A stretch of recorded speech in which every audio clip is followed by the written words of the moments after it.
बिहार में रहने वाले 94 लाख परिवार के एक एक सदस्य को 2-2 लाख रुपया मिलेगा।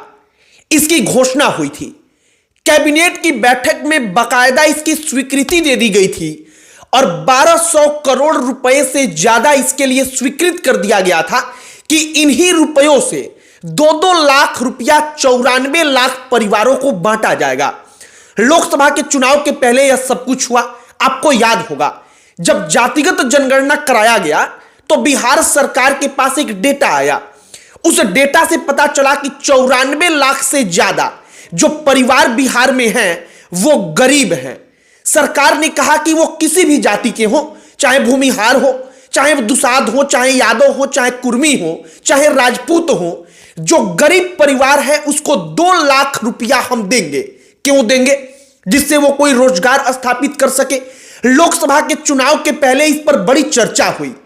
जो नीतीश कुमार बिहार के मुख्यमंत्री तब भी थे और आज भी हैं।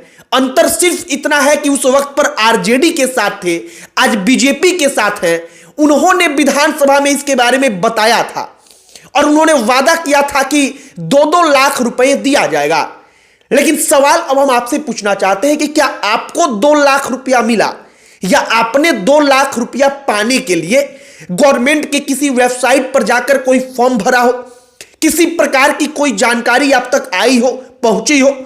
हमने इसके बारे में पता लगाया तो हमने सोचा कि जरा चर्चा की जाए कि चुनाव के पहले क्या वाकई में केवल और केवल एक झूठ मूठ का वादा किया गया, एक सपना दिखाया गया, और हो ना हो 2025 के विधानसभा के चुनाव के पहले एक बार फिर से इसी प्रकार का कोई लॉलीपॉप दिया जाए। तो हमने सोचा कि जरा इसके बारे में चर्चा किया जाए और पूछा जाए सरकार से भी कि अगर आपने 100 परिवारों को भी 2-2 लाख रुपए दिया है तो उसका डेटा आप लाकर क्यों नहीं दिखाते, आप उसको प्रचार प्रसार में उपयोग क्यों नहीं करते।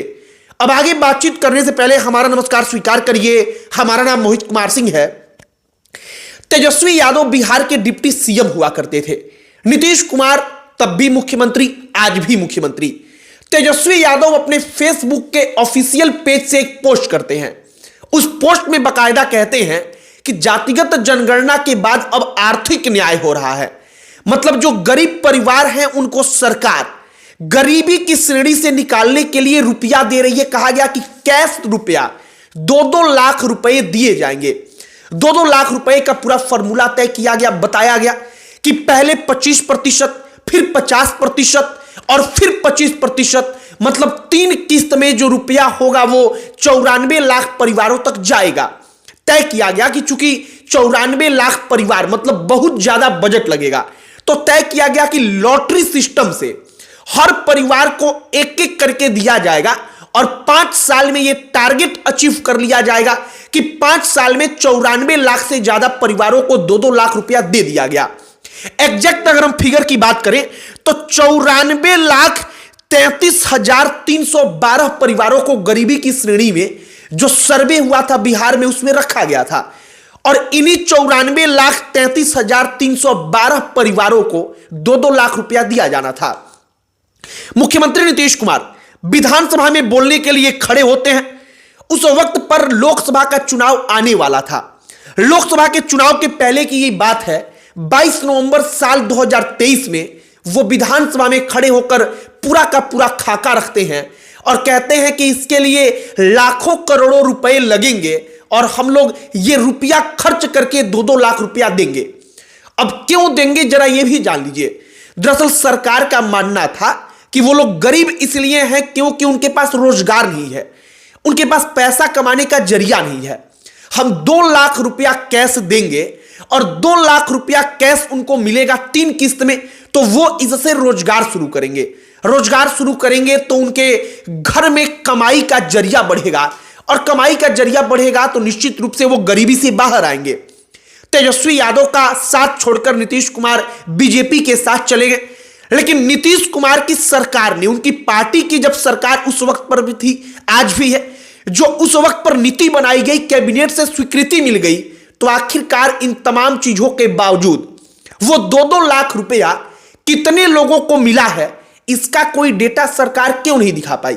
एक और बात है, अगर वाकई में मिला है तो सरकार को, जैसे तमाम पार्टियां अपने अपने स्कीम्स को लेकर प्रचार प्रसार करती हैं, तो सरकार को, जेडीयू को हमने तमाम सोशल मीडिया अकाउंट्स खंगाला, उसमें इस बात का प्रचार प्रसार करना चाहिए था कि 2 लाख रुपया हमने इतने परिवारों को बांट दिया है, कैश रुपया हमने दे दिया है, और इतने परिवार बचे हैं जिनको जल्द से जल्द दिया जाएगा। जब कैबिनेट में स्वीकृति मिली तब 1200 करोड़ रुपए से ज्यादा का प्रावधान किया गया। कहा गया कि इन्हीं रुपयों से दिया जाएगा, इसके बाद और रुपयों की जरूरत पड़ती, लेकिन चूंकि किस्त किस्त करके देना था तो शुरुआत उतने से करनी थी। लेकिन अब तक इसमें क्या हुआ हम जानकारी नहीं जुटा पाए। तेजस्वी यादव इसके बारे में कहते हैं कि जातिगत जनगणना के बाद जो आर्थिक तौर पर काम करना था वो तमाम काम रुक गया। मतलब तेजस्वी यादव के बारे में अगर हम बताएं तो उनका सोचना है कि अब वो रुपया नहीं मिलेगा, क्योंकि नीतीश कुमार राष्ट्रीय जनता दल को छोड़कर चले गए। और सबसे बड़ा सवाल यही उठता है कि जातिगत जनगणना से तब वाकई में फायदा क्या हुआ। फायदा का मतलब कि राहुल गांधी बिहार में आते हैं तो कहते हैं कि जनगणना ही फर्जी है। राहुल गांधी के बाद तेजस्वी यादव कहते हैं कि 2-2 लाख रुपया मिलेगा नहीं, क्योंकि हमको छोड़कर नीतीश कुमार चले गए। नीतीश कुमार और बीजेपी उस 2-2 लाख रुपए पर कुछ बोलती ही नहीं। तो कहने का मतलब है कि जो कई 100 करोड़ रुपया जातिगत जनगणना में खर्च हुआ, उस कई 100 करोड़ रुपए का फलसफा क्या मिला। मतलब केवल हर जाति इसलिए खुश हो जाए, छाती तान कर घूमे कि हमारे जाति का जनसंख्या इतना ज्यादा है। तो जाति का जनसंख्या ज्यादा होने से उनको आर्थिक तौर पर जो गरीब परिवार थे, किसी भी जाति के हो, 2-2 लाख रुपया मिलना था, उसका फायदा तो उनको हुआ नहीं। और हमने ये वीडियो इसलिए बनाया विशेष तौर पर क्योंकि अब 25 का चुनाव आने वाला है। हम लिखित इस बात को कहते हैं कि 25 के चुनाव के पहले फिर इसी प्रकार के वादे होंगे, लेकिन वादों को टटोलना आपकी जिम्मेदारी है। आम जनता की जिम्मेदारी बनती है कि नेता जो वादा करते हैं उनके पुराने किए गए वादों के आधार पर उसका आकलन करे, वो समझने का प्रयास करे कि वाकई में जो नेता कह रहे हैं, जो पार्टियां वादा कर रही हैं, क्या वो संभव भी है। और बिहार जैसे राज्य के लिए 94 लाख परिवार को 2-2 लाख रुपया कैश कह देना कि हम बांटेंगे और मात्र 5 साल में ये अचीव करेंगे, ये सब कुछ इतना मुश्किल था कि उस वक्त पर ही कुछ लोग कल्पना करते वक्त कहते थे, जो वित्त विभाग के जानकार थे वो कहते थे, जो वित्तीय चीजों को समझते थे, बिहार की आर्थिक चीजों को समझते थे, वो कहते थे कि ये असंभव सा प्रतीत होता है। क्योंकि अगर बिहार सरकार अपने बजट में से कुछ ऐसा कर देती है तो बिहार की पूरी व्यवस्था चरमरा जाएगी, बिहार के पास कुछ बचेगा ही नहीं तब। और हमने सोचा कि वादा हुआ, वादे के बाद कैबिनेट में इसकी स्वीकृति दे दी गई, विधानसभा में मुख्यमंत्री ने बोल दिया, लेकिन उसके बावजूद वो 2 लाख रुपया कितनों को मिला, इसके बारे में जरा वीडियो बना करके आम लोगों से ही पूछ लिया जाए। अगर आपको मिला हो तो कमेंट बॉक्स में आकर बिल्कुल आप बता सकते हैं कि हाँ, हमने फॉर्म अप्लाई किया और हमको 2 लाख रुपया मिल गया है।